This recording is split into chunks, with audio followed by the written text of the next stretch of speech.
गर्भवती हिरनी की कहानी। एक जंगल में एक गर्भवती हिरनी थी। उसका प्रसव काल निकट आ गया था। वो एक नदी के किनारे घनी झाड़ियों के बीच में चली गई, जो उसे सुरक्षित लगी। अचानक उसे प्रसव पीड़ा शुरू हो गई। उसी समय आसमान में काले काले बादल छा गए और बिजली कड़कने लगी, जिससे जंगल में आग भड़क उठी। उसने अपने बाईं ओर देखा तो वहां एक शिकारी तीर का निशाना उसकी ओर लगाए हुए खड़ा था।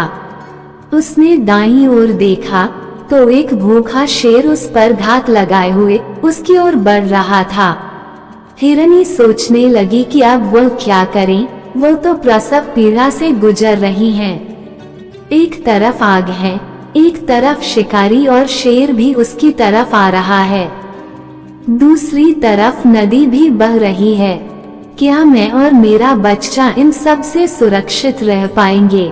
फिर उसने अपना सारा ध्यान अपने बच्चे को जन्म देने में लगा लिया। बाकी सब कुछ ईश्वर के भरोसे छोड़ दिया। फिर जो हुआ आश्चर्यजनक था।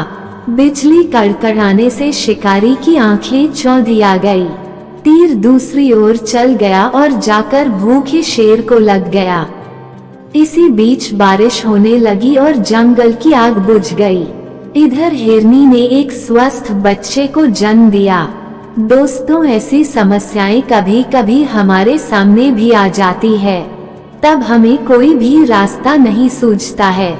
इन विपरीत परिस्थितियों में नकारात्मक होने के बजाय हमें अपने काम पर सकारात्मकता के साथ लगे रहना है। जब अपने हाथ में कुछ भी ना हो तो सब कुछ ईश्वर के हाथ में सौंप देना चाहिए। वह जो करेगा अपने लिए बढ़िया ही करेगा। Please like, share and subscribe my channel.